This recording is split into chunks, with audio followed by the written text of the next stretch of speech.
This is Sala with Drive-Thru Therapy. Thank you so much for joining me today on another episode. And as always, I'm grateful for your support and for the continued shares. Thank you guys for getting all this out there for people to listen to and sharing with your friends, your family, with people that might need this. Every episode, believe it or not, is not fully planned out. I wait for the inspiration, and then I have this gut feeling that it needs to be recorded and it needs to be sounded off. So I think it's definitely a spiritually based type of feeling or intuition that tells me, you know what, you need to talk about this topic. It's going to be blessed. So sometimes I don't feel so blessed when I'm doing it, but I think eventually I'm supposed to say something to someone out there. So hopefully this makes sense to you.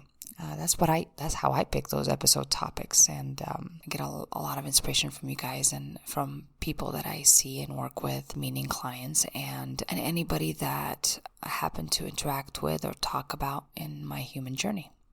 So today's topic is one probably that is going to impact you if you're on your journey for self-transformation. It's going to impact you tremendously because it is the key to freedom. Oh yeah, like that. It is that big of a topic. I think not enough books, not enough teachings at school, not enough education and higher education is done on this topic I'm about to do, which is something that we're all conditioned to do from an early age, which is the need for approval.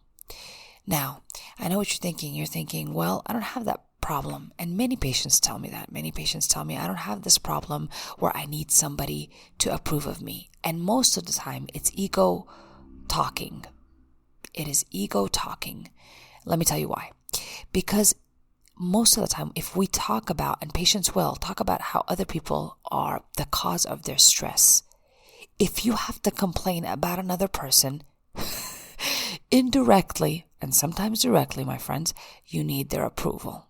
Okay, so get the hell out of denial and jump in right with me. Okay, that's what it means. It means that you need their approval or validation somehow. That need is so damn strong and is so well hidden. We think we're so independent, but in fact, that is not the case. Many times we are seeking the approval of others by disapproving of them when they don't agree with us. It's very fascinating, very, very fascinating, but it is not freeing. For example, I had a patient today come in and she was talking about her mother, placing boundaries with her own mother. Adult female, mid-40s, I would say, and educated, but still have difficulty making boundaries with her family. Again, especially her mother. Now, this is not unusual. I don't know how many people I've seen or worked with that have had the same concern, especially when it has to do with their family. They have a hard time making boundaries. She has always been a main supporter, and I mean financial supporter. And she does it out of guilt. Her pride during session would not let her say out loud that she's in fact having a hard time making boundaries and that she's in need of their approval. She complained of other people, but she had a hard time understanding that she was actually seeking their approval. And this is pretty important, you guys. And this, I'll tell you how this has to do with freedom. She's not free. She's extremely exhausted, as many people are that have a hard time making decisions about what they want and making boundaries where they need to make them, especially when they are fearing the response of others, meaning indirectly and sometimes directly, we are seeking their approval or validation for our decisions, for our thoughts, for our beliefs. We seek their approval. There's a lot of power to that, my friends. Now, this thing doesn't show up overnight. I know what you're saying. Again, Tala, you're talking about childhood. Yes, we're not born yesterday. This need or seeking approval and validation takes time to be built up.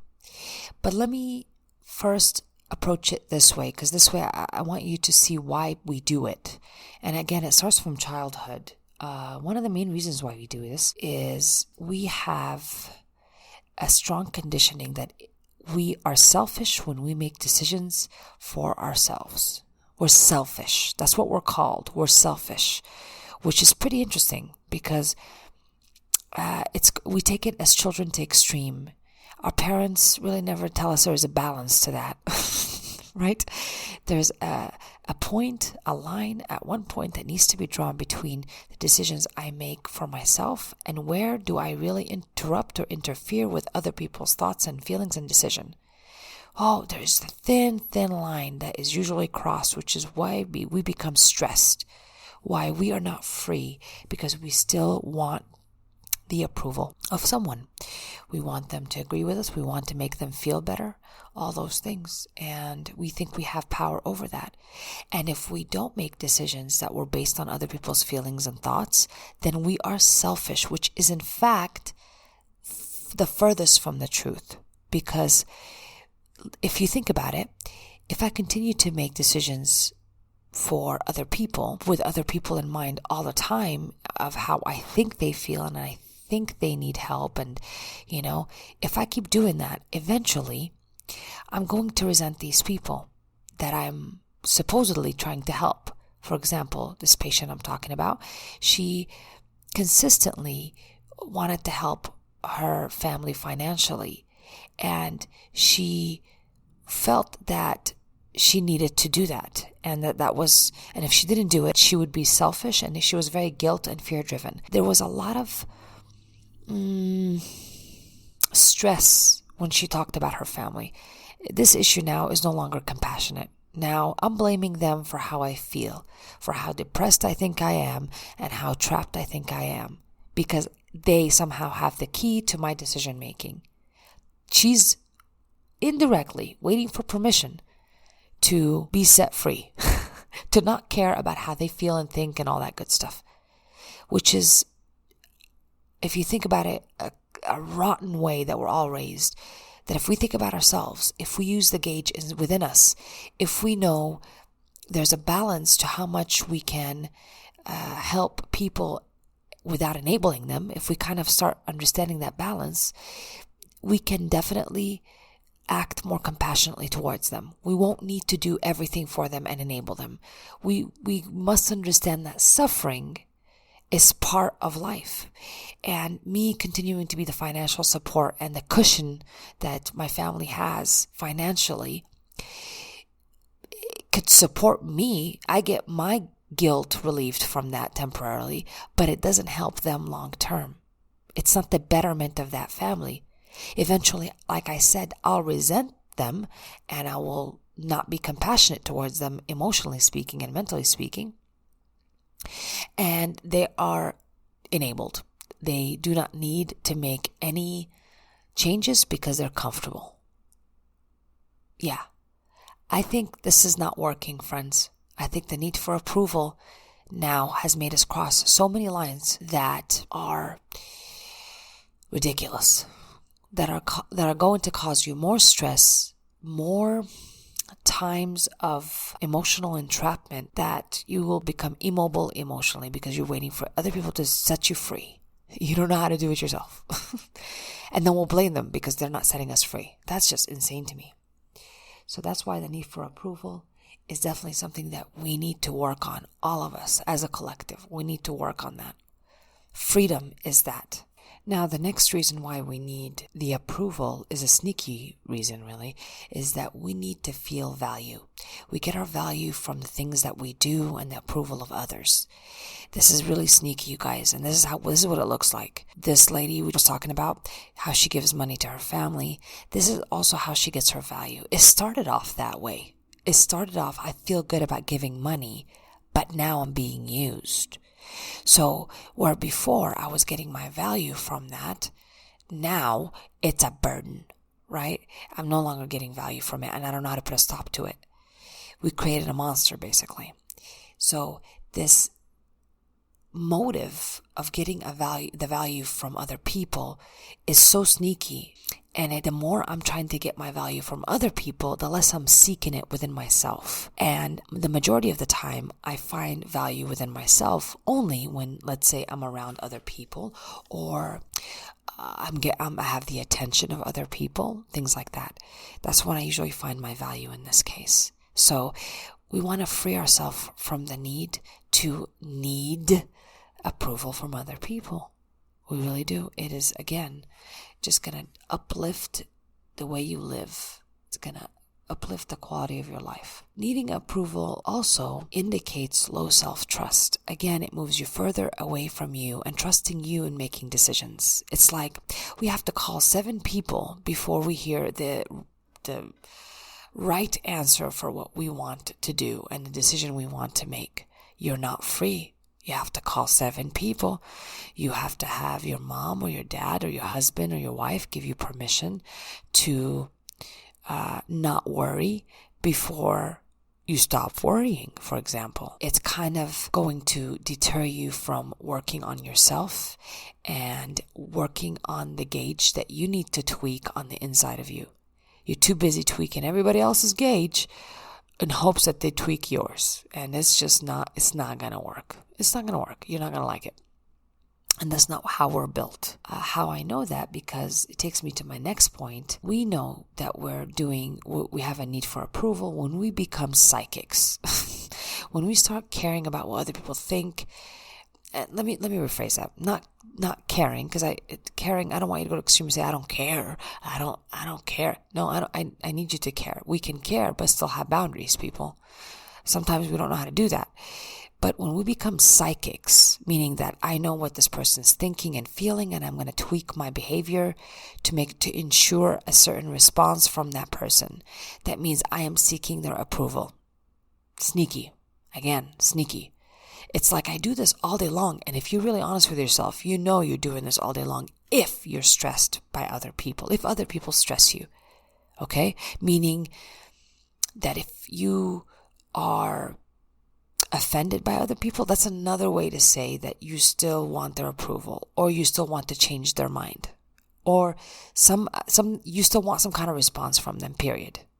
So playing psychic, going into what people think and feel, is inappropriate. It's just basically our fear attempting to know something we cannot know, and eventually we'll overdo it. You know, I see this at work quite a bit. We think our boss wants this and that, and we need to do this and that. They never ask us, but we'll overdo it. We'll overwork.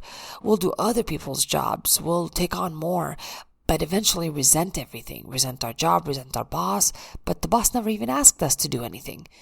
And this comes from the need for approval. It's like I don't even trust myself to just do what is being asked of me to do, what I heard and what I was told to do. Oh, no. I gotta pretend that I know what my boss is thinking and what my boss is feeling, and I need to accommodate that to death.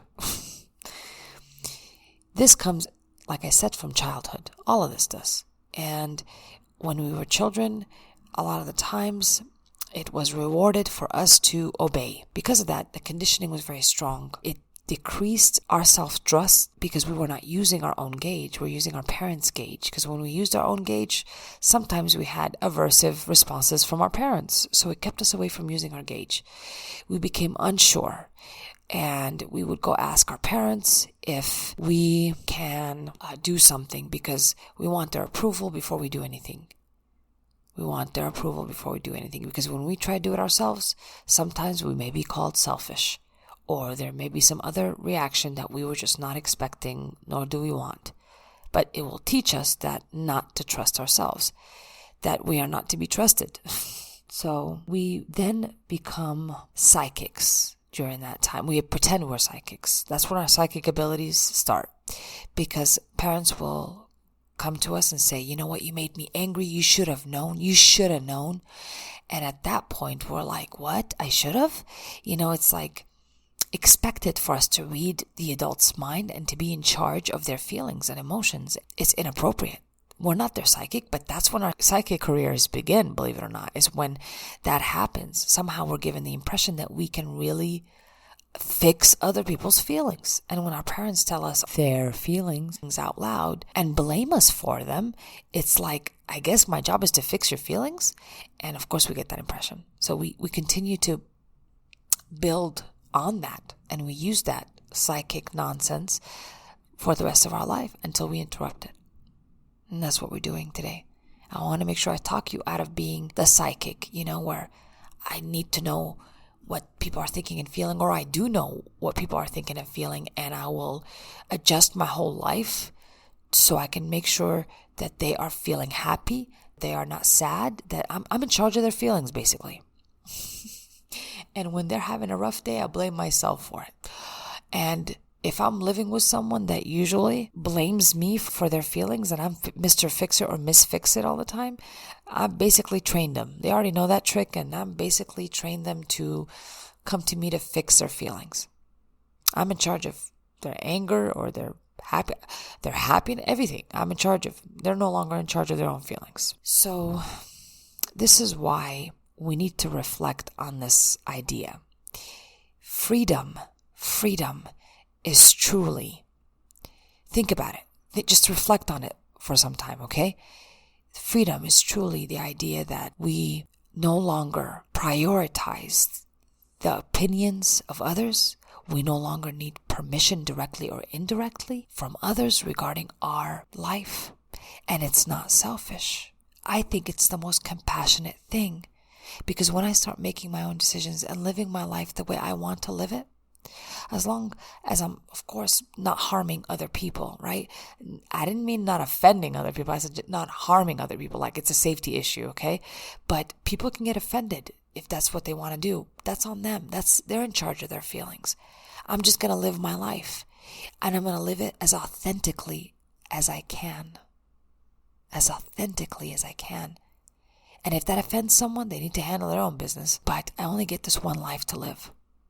And I don't want to live it in a prison that I've created. I want to live it free. This is going to require us to retrain our brain to not need approval. Funny enough, as we age, usually that gets better and better. We realize that people's approval is not as important. But we live too long, I think, in the idea that we're not priority to ourselves, to our own emotions. We stop caring about how we feel. And other people's feelings are priority to us. It's so much of a priority to us. At times, they're not even responsible for their feelings. We are. We become enablers. Yeah.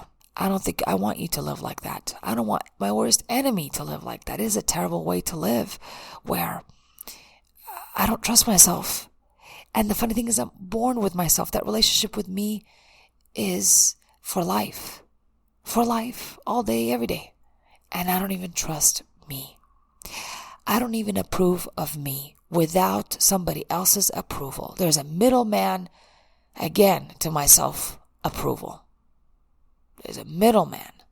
And he's someone else. My husband, my wife, my family, my community to approve of me. Facebook, Instagram, to approve of me before I approve myself.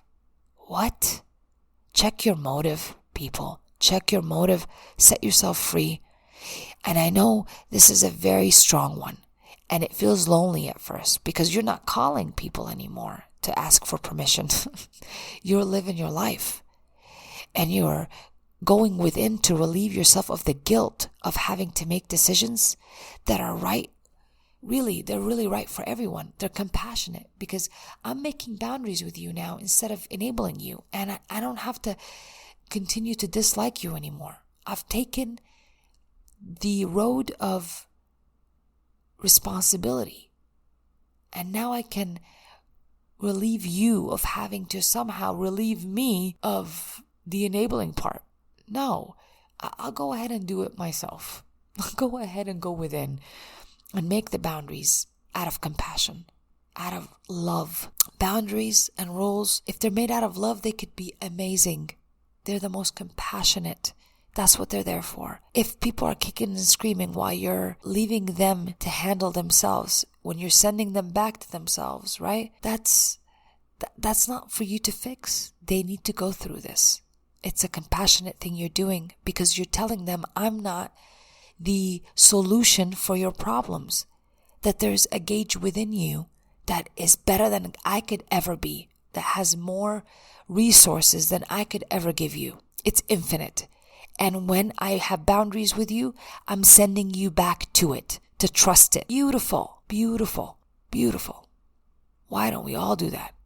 Why don't we all set ourselves free? And in us doing that, people can be free with us too. Even if they're not free, they're free in our presence because we don't ask them for much. At that point, we're feeding ourselves so well. We're not starving. We're not asking for them to feed us. They're free to have their own opinions. They're free to have their own thoughts, feelings, and we're free not to fix it. It's incredible. It's incredible. So, set yourself free. Start now. We only get to live this life one time. One time. When you are living it, fixing other people's feelings, and getting your value from doing that, and playing psychic, that's not selfless. That is selfish. That is selfish. But when I start caring about how I feel, and when I start not burdening people with my need for approval, okay, then man, oh man, I'm free. I'm free. It's the most beautiful freedom you'll ever experience. And it's the gift that keeps on giving, people. It just gets better and better and better with time. That's all we got with ourselves is a lot of time. Beautiful. Now let's start using it. And if you ask me, that's the only thing worth working on, where all your energy should go. Because when you're not stressed, you're benefiting more people. You're able to help more people when you're not exhausted, okay?